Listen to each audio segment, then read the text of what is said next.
ఈ ఆధ్యాత్మిక కార్యక్రమంలో చురుగ్గా మొట్టమొదటి వ్యక్తిగా పాల్పంచుకోవడానికి మనందరికీ కూడా ఈ ఆధ్యాత్మిక కార్యక్రమంలో ఎదుగుదలకు తోడ్పడటానికి మన దగ్గర మాజీ ఎమ్మెల్యే సార్ గారు, ఎస్పీ మోహన్ రెడ్డి సార్ గారు మన మధ్యలో ఉన్నారు. ప్రతి సంవత్సరం లాగానే మనందరినీ కూడా ప్రోత్సహించడానికి ఇక్కడికి విచ్చేసినారు. కాబట్టి సార్ గారిని అందరం కూడా కరతాళధ్వనులతో హృదయపూర్వకంగా మన శక్తి ప్రారంభానికి ఆహ్వానిద్దాం. చేశారు. చిన్న ప్రార్థన చేసుకుందాం. ఈ యొక్క ఆధ్యాత్మిక కార్యక్రమంను ప్రారంభించుకుందాం. కూడా మీకు సాక్షులుగా పురవీధులలో ప్రయాణం చేయించుండగా మీ బిడ్డలుగా మమ్మల్ని దీవించండి. మరి ఎక్కువగా ప్రభు దయచేసి ఆయన యొక్క తలంపులను దీవించండి. ప్రభు ఆధ్యాత్మిక ఎదుగుదలకు మాకు చేయూతను అందిస్తూ ఉన్నాం. సార్ గారిని ఎల్లప్పుడూ కూడా దీవించలాగా వేడుకొంచున్నాం. వారి యొక్క కుటుంబమును సహచరులందరినీ కూడా దీవించండి. కృపా సత్య సంపూర్ణమైన మా దేవ, ఇదిగో ప్రభు, ఎక్కడైతే ఇద్దరు ముగ్గురు కూడి నా నామమును స్మరిస్తారో అక్కడే ఉంటారని పలికిన దేవ, విశ్వాసుల కుటుంబములైన మీ బిడ్డలందరూ కూడా మీ దివ్య సన్నిధి చేరి ఈ పవిత్ర కావలసిన శక్తియుక్తులను దయచేయాలని ఈ మనవులన్నిటినీ మన ఆదరైన క్రీస్తు ద్వారా వేడుకొనుచున్నాము తండ్రి. పితా పుత్ర పవిత్రాత్మ దేవుడు ఈ పరిశుద్ధ యాత్రను ఆశీర్వదించి మనందరినీ కాచి కాపాడుదురు గాక. క్రీస్తునందు ప్రియమైన సహోదరి సహోదరుల, ఈ పరిశుద్ధ యాత్రను ప్రారంభించే ముందు అందరికీ నమస్కారం. ముఖ్యంగా మాస్టర్ గారికి ఈరోజు శిలువ యాత్ర సందర్భంగా, గుడ్ ఫ్రైడే సందర్భంగా అందరూ కూడా ప్రతి సంవత్సరము చాలా భక్తి శ్రద్ధలతో శిలువ యాత్రలో పాల్గొంటున్నారు.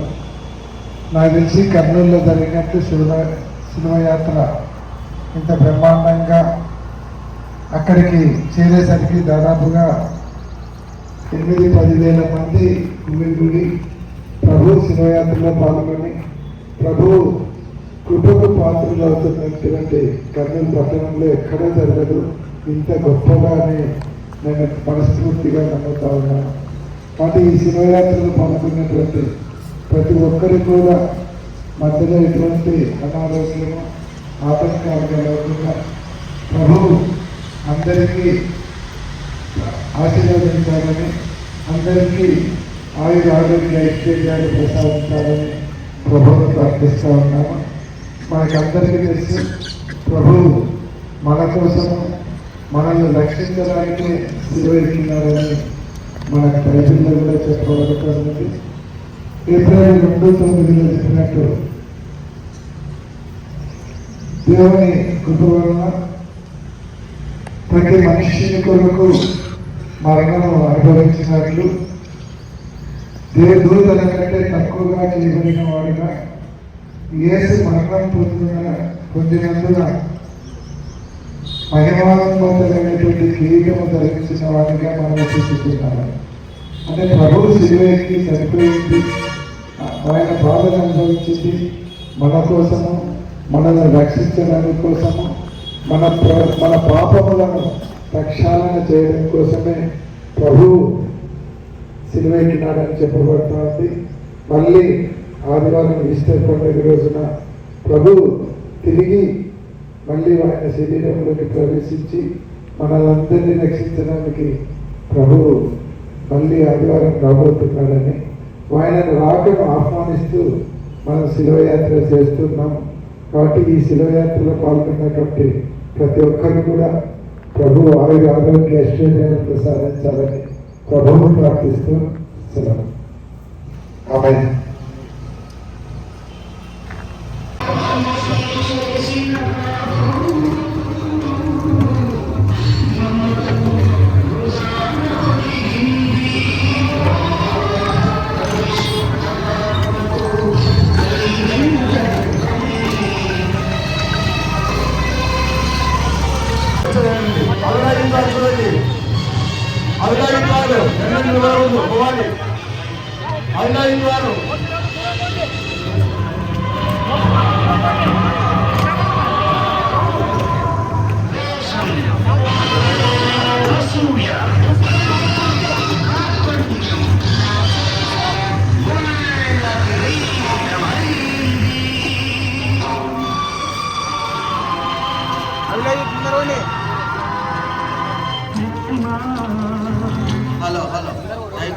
అభిలా యూత్ మొత్తం ఆర్గనైజ్ చేయాల్సిందిగా కోరుచున్నాము.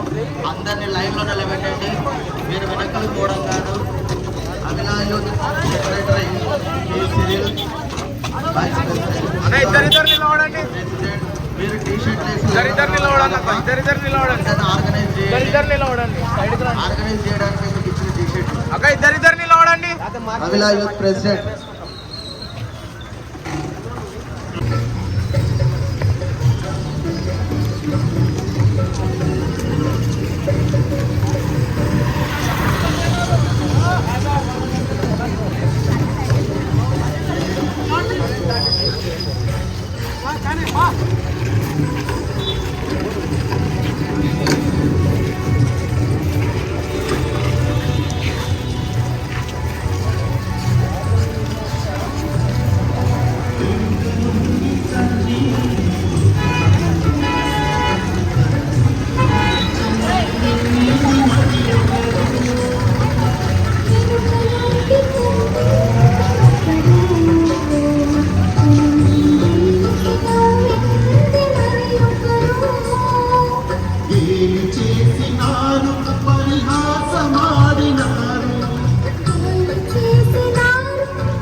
క్రీస్తునందు ప్రియమైన మాజీ ఎమ్మెల్యే గారు గౌరవనీయులు శ్రీ ఎస్వి మోహన్ రెడ్డి అందరిని కూడా మాట్లాడవలసిందిగా మనవి చేస్తున్నాను. దేవుని యొక్క ప్రేమల గురించి ఎరిగిన వ్యక్తి. ఈరోజు ప్రభు శివయాత్రలో పాల్గొనే అదృష్టం కల్పించేటువంటి ప్రభువుకు మొట్టమొదట ధన్యవాదాలు తెలియజేస్తూ ఉన్నాను. ఈరోజు చాలా కర్నూలులో వేలాది మంది శివయాత్రలో పాల్గొని ప్రభు కృపకు అందరూ కూడా పాత్రలు అవుతూ ఉన్నారు. కానీ వయసుతో నిమిత్తం లేకుండా శక్తిని అంతా కూడా కూడగట్టుకొని ప్రభువును ధ్యానించుకుంటూ ప్రేమగిరి వరకు దాదాపుగా 7-8 కిలోమీటర్ల పైనే నడుచుకుంటూ అందరూ ఎండను కూడా లెక్క చేయకుండా పాల్గొనడం అనేది ప్రభు పట్ల అందరికీ ఉన్నటువంటి ప్రేమ కావచ్చు, భక్తి కావచ్చు, ఇవన్నీ కూడా నిదర్శనం. కాబట్టి ఇటువంటి శివయాత్రలో ఉదయమే పాల్గొనడం నిజంగా అదృష్టంగా భావిస్తూ ఉన్నాను. ఇందాక చెప్పుకున్నట్టు ప్రభువు మరణము పొందినది కానీ ఆయన సిలువెక్కి రక్తం చిందించింది మనందరి కోసము, పాపులను రక్షించడానికి, మనలో ఉన్నటువంటి పాపము ప్రక్షాళన చేయడానికి, ఆయన త్యాగానికి ప్రతీకగా సిలువెక్కి రక్తం చిందించి ఆయన మనకందరికీ మార్గదర్శనమైనాడు. అందుకే April 29 కూడా చెప్తారు బైబిల్లో. దేవుని కృప వలన ప్రతి మనుష్యుని కొరకు మరణం పొందినట్లు దూతల కంటే తక్కువగా చేయబడిన యేసు మరణం పొందినందున మహిమా ప్రభావితమైనటువంటి కిరీటము ధరించిన వాడిగా మనము చూచుచున్నాము అని చెప్తాం. కాబట్టి ఆయన మనందరి కోసము మరణము అనుభవించినాడు. కాబట్టి మనమందరం కూడా ఆయనను భగవంతునిగా, మనకు రక్షకునిగా మనం భావిస్తూ ఉన్నాం. కాబట్టి అటువంటి మనకు రక్షకునిగా రేపు ఆదివారం రాబోతున్నటువంటి పునర్జన్మతకు ఉన్నటువంటి ప్రభువుకు ఆహ్వానం పలుకుతూ మనమందరం కూడా ఈరోజు ఈ శివయాత్రలో పాల్గొంటూ ఉన్నాము. కర్నూలులో ఉన్నటువంటి చాలా మంది ప్రభువు నమ్ముకున్నటువంటి వాళ్ళందరూ కూడా దాదాపుగా 40 రోజుల నుండి కూడా అందరూ ఉపవాస దీక్ష చేస్తూ ప్రభువును ప్రార్థిస్తూ ఆయన కృపకు పాత్రమవుతున్నట్టు అందరూ కూడా రాబోయే ఈస్టర్ శుభాకాంక్షలు తెలియజేస్తూ ఈ యాత్రలో పాల్గొన్నటువంటి ప్రతి ఒక్కరికి కూడా శక్తిని అలాగే వారికి అందరికీ ఆరోగ్యాలను ప్రసాదించాలని ప్రభువును ప్రార్థిస్తూ సెలవు తీసుకుంటా ఉన్నాను. ఆమె